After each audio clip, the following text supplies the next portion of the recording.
నీటి మాస్టర్ ఇక లేరు. ప్రత్యేక ఉద్యమంలో జలపాఠాలు బోధించిన విద్యాసాగర్ రావు కన్నుమూశారు.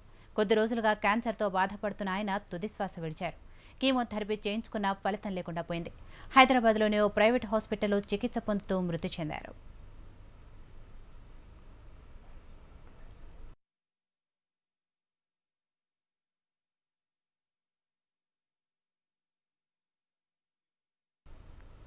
నీటిపారుదల రంగ నిపుణుడు, రిటైర్డ్ చీఫ్ ఇంజనీర్, రాష్ట్ర నీటిపారుదల సలహాదారు ఆర్ విద్యాసాగర్ రావు స్వగ్రామం నల్గొండ జిల్లా ఓల్డ్ సూర్యాపేట తాలూకాలోని జాజిరెడ్డిగూడెం.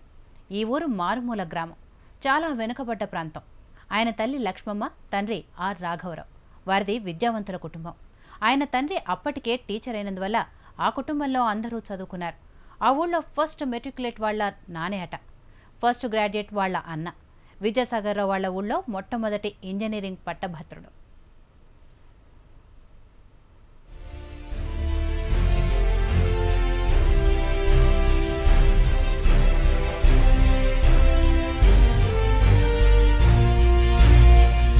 కేంద్ర జలవనరుల సంఘం చీఫ్ ఇంజనీర్గా పనిచేసిన విద్యాసాగర్ రావు జలవనరులపై పూర్తి పరిజ్ఞానం కలిగిన వ్యక్తి.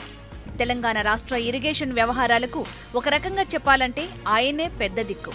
తెలంగాణ ప్రభుత్వానికి నీటిపారుదల రంగ సలహాదారు. ఉమ్మడి రాష్ట్రంలో తెలంగాణకు జరిగిన అన్యాయాన్ని గళమెత్తి ప్రశ్నించిన వ్యక్తి. అంతేకాదు, తెలంగాణ రాష్ట్రం కోసం సాగించిన ఉద్యమంలోనూ ఆయన ముఖ్య భూమిక పోషించారు. నల్లగొండ జిల్లా జాజిరెడ్డిగూడెంలో 1939 నవంబర్ 14న విద్యాసాగర్ రావు జన్మించారు. ఉస్మానియా యూనివర్సిటీ నుంచి ఇంజనీరింగ్ డిగ్రీలో బ్యాచిలర్ పట్టా పొందారు.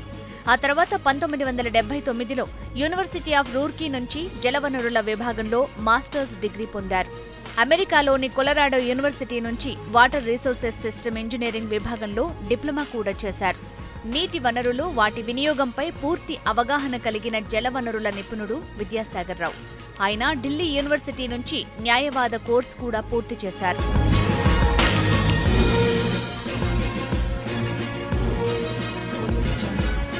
తెలంగాణకు నీళ్ల పంపిణీలో జరుగుతున్న అన్యాయంపై సరళమైన తెలుగు భాషలో ప్రజలందరికీ అర్థమయ్యేలా చెప్పిన ఘనత విద్యాసాగర్ రావుది.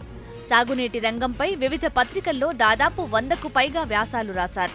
నీళ్లు నిజాలు పేరుతో ఓ వ్యాస సంపుటిని కూడా ప్రచురించారు. ప్రత్యేక తెలంగాణ ఉద్యమంలో ప్రొఫెసర్ జయశంకర్తో కలిసి పాల్గొన్నారు.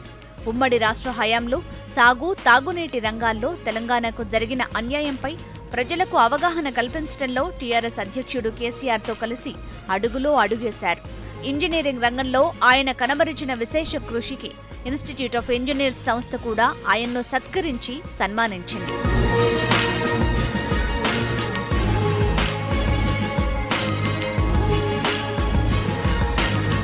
విద్యాసాగర్ రావుకు కళారంగంతోనూ అనుబంధం ఉంది. ఓవైపు నీటిపారుదల రంగానికి విశిష్టమైన సేవలు అందిస్తూనే తనకిష్టమైన రంగస్థలంలోనూ రాణించారు. ఆల్ ఇండియా రేడియోలో ఆయన కంచుకంఠం శ్రోతలకు చిరపరిచితమే.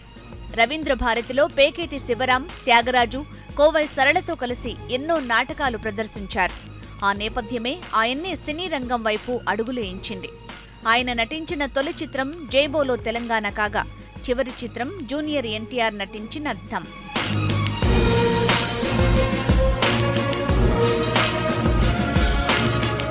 కేంద్ర జలవనరుల సంఘంలో సభ్యునిగా ఉంటూనే తెలుగు రాష్ట్రాలకు నీటిపారుదల రంగంలో సేవలందించాలన్న కోణంలో ఉమ్మడి ఆంధ్రప్రదేశ్ సచివాలయానికి ఆయన బదిలీ చేయించుకున్నారు. కానీ అనుకోకుండా కారు ప్రమాదంలో కన్నకొడుకు దుర్మరణం పాలవటంతో ఆయన సెంటిమెంట్గా మళ్లీ ఢిల్లీకి బదిలీ చేయించుకుని వెళ్లిపోయారు. జైబోలో తెలంగాణలో నటించిన ఆర్ విద్యాసాగర్ రావు ఆ తర్వాత కాలంలో తెలంగాణ రాష్ట్ర ప్రభుత్వ సలహాదారు అయ్యారు.